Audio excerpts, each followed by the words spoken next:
Hello tout le monde, aujourd'hui j'ai envie qu'on plonge dans un sujet très passionnant. Et je sais que ça va vous intéresser, ça intéresse tout le monde. Qui n'a pas envie d'être exaucé?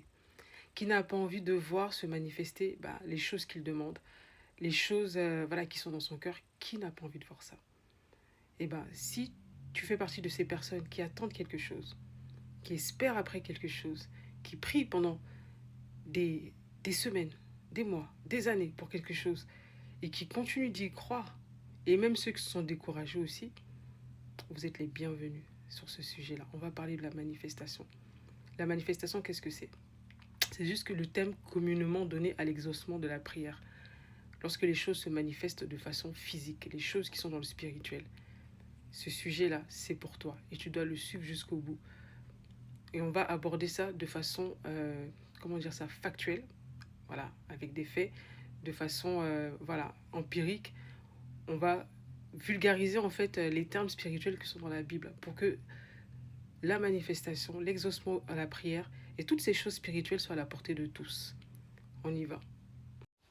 Vous savez, en fait, le fait de manifester dans le développement personnel, je lis énormément de livres de développement personnel. Moi, je suis une grande lectrice, vous voyez, je lis beaucoup. Et ça m'a beaucoup aidé. Et j'ai vu qu'en fait, les thèmes qui étaient dans le développement personnel, c'était juste des principes qui sont dans la Bible, mais qui sont expliqués de façon vulgarisée. Quand on dit vulgarisé, c'est pour être compréhensible au plus grand nombre, vous voyez. C'est pour rendre ça accessible. Mais j'ai commencé à comprendre cela et c'est pas facile à mettre en action, à mettre cela en pratique. Mais comme le dit Seigneur, comme le dit le Seigneur Jésus-Christ, quand tu écoutes quelque chose, il faut le mettre en pratique. Ne soyez pas des auditeurs oublieux. Les gens qui écoutent, et puis qui se désintéressent. Parce qu'il y a des gens, en fait, c'est comme le Seigneur le disait, c'est comme la parabole du sémeur. Ils écoutent, mais le diable, il vient, il enlève les choses. Et ils n'en font rien de bon avec. Quand tu écoutes les concepts de développement personnel ou de la Bible et tout ça, tu dois les analyser pour que tu te les attribues. Et tu dois commencer, prendre tout ton possible à le mettre en pratique. Et tu vas voir que ça va fonctionner. Je vais vous raconter une histoire tout simple, hein. C'est une histoire, ça c'est mon histoire.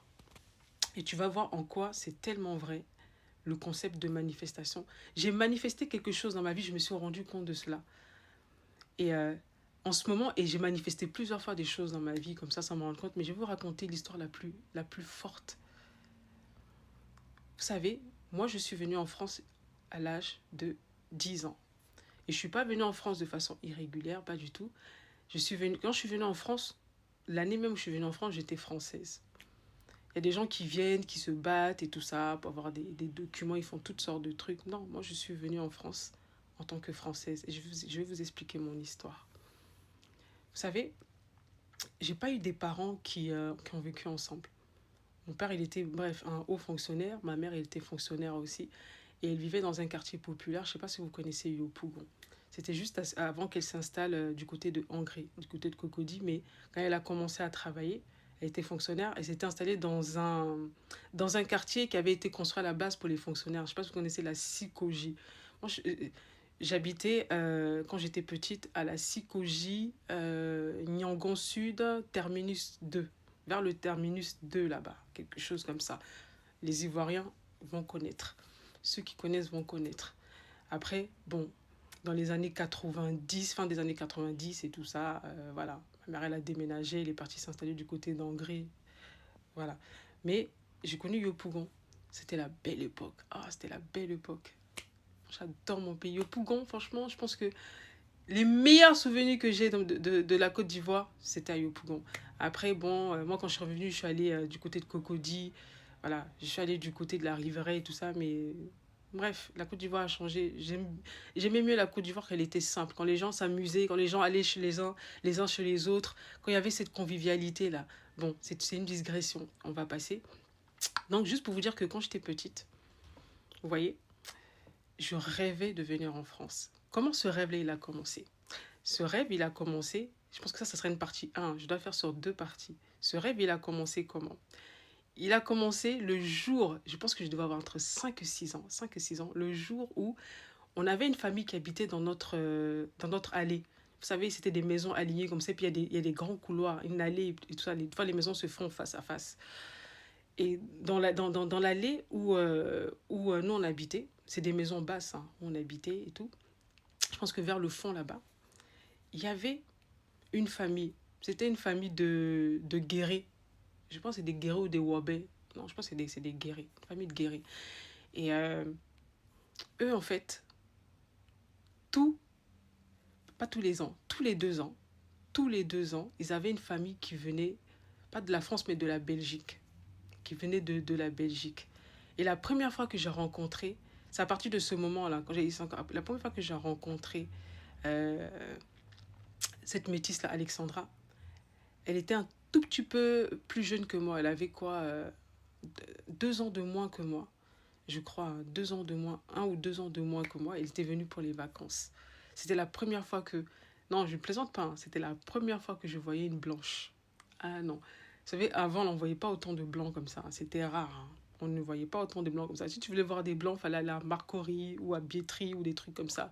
Moi, franchement, quand j'étais petite, je me baladais pas trop. Voilà, j'allais pas trop dans le côté... voilà, on restait souvent entre nous, les Africains, tu vois. Et c'était la première fois, peut-être pas la première fois, je sais pas, mais que je me rappelle, je crois, hein, c'est la première fois que j'interagissais. Non, c'était pas la première fois. J'avais déjà vu des blancs à Trècheville, tu vois, quand j'allais à Trècheville et tout ça. Mais c'était la première fois que j'interagissais avec une métisse, quoi. Et puis, cette petite, elle était adorable. C'était devenu mon amie. C'était ma copine. Tous les jours, je voulais la voir et tout ça. Je m'étais vraiment attachée à elle et je l'aimais beaucoup. Et quand elle venait pendant les vacances, on passait les vacances ensemble et tout. Et quand elle devait repartir, j'étais triste et je lui disais un jour, je viendrai te voir en France. Bon, je ne l'ai plus jamais revue, hein, pour vous dire. Elle s'appelait Alexandra. Je me souviendrai toujours de son prénom. Parce qu'elle revenait, elle est venue deux fois de suite. Je l'ai vue 3 fois avant que je parte, moi, en France. Et à chaque fois qu'elle venait, j'étais contente comme ça parce que je l'aimais tellement, cette fille. Et je lui disais, mais un jour, j'irai en France. Et à chaque fois, j'arrêtais pas de penser à la France. Je rêvais sur la France. Tu vois, j'étais là, j'étais dans les pensées et tout ça. Je visualisais la France et tout ça. Je rêvais à la France. Quand je regardais, je me rappelais, il y avait des trucs qui passaient à l'époque. Premier baiser. Premier baiser. Et je regardais, tu vois, il y avait ce sitcom-là qui passait en Côte d'Ivoire. Ça passait, je sais pas si c'était les mercredis et tout ça, les mercredis après-midi. Et moi, je regardais ça. Et je m'imaginais, je me voyais en France et tout ça. Non, imaginez les choses. Hein. Moi, j'imaginais les choses même. J'imaginais comme ça les choses. Oh là là. Des fois, je rêvais même que j'étais en France et tout ça. Et j'arrêtais pas de dire aux gens, un jour, moi, je vais aller en France. J'ai dit, je vais aller en France. Et j'y croyais dans mon cœur, hein, que j'allais en France. Ça veut dire, quand vous voulez quelque chose, croyez-le dans votre cœur. Moi, j'y croyais dans mon cœur que j'allais en France. Et j'ai dit, je serais française. Jusqu'à on se moquait de moi, on m'appelait la blanche. J'ai dit, toi là, avec ton teint noir comme ça, là, et puis tes jambes arquées, là, parce que j'avais des jambes arquées quand j'étais petite, là, toi, tu vas aller en France. Toi, tu vas aller en France. Les gens se moquaient de moi, mais j'arrêtais pas de le répéter. Je répétais tout le temps que j'allais aller en France, j'allais aller en France, j'allais aller en France, j'allais aller en France. Ça a dû durer comme ça 4 ans, 4 ou 5 ans. Quand j'ai eu 8 ans, j'ai ma tante que je n'avais pas vue depuis longtemps, qui venait juste de se marier, vous voyez, et qui est venue nous rendre visite.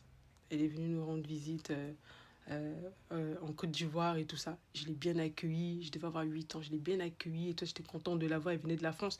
Moi, tous ceux qui venaient de la France, je les aimais parce que j'aimais la France, j'ai toujours aimé la France. Je l'ai tellement bien accueillie, je l'ai mise à l'aise et tout ça.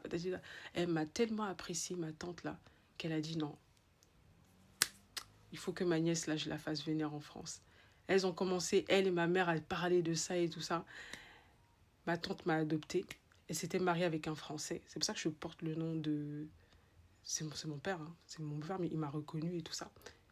Je vous ai dit, je suis française parce que j'ai été reconnue par des Français. Et c'est elle qui m'a donné la nationalité française, en fait. Et j'ai voyagé, je suis venue en France en 93. Ah oui, je vais avoir 42 ans cette année. Et j'avais 10 ans à l'époque. Et pourquoi? C'est parce que j'ai manifesté ça et je le croyais dans mon cœur et je n'arrêtais pas de me le répéter tout le temps. Même quand les gens se moquaient de moi, moi je croyais que j'allais en France. Les gens, ils ont été choqués quand ils ont su, parce que ma mère, elle a caché jusqu'à la dernière minute. Hein. Les gens ont été choqués quand ils ont su que j'avais voyagé. Ils se sont dit, mais définitivement, la petite là, elle est vraiment partie en France. C'est ça. Je ne suis pas venue en France en situation régulière. Hein. Je suis venue en France tel que je l'avais dit en étant français. Et c'est Dieu qui a fait ça. Et je suis sûre que c'est Dieu qui a fait ça. Croyez en vos rêves.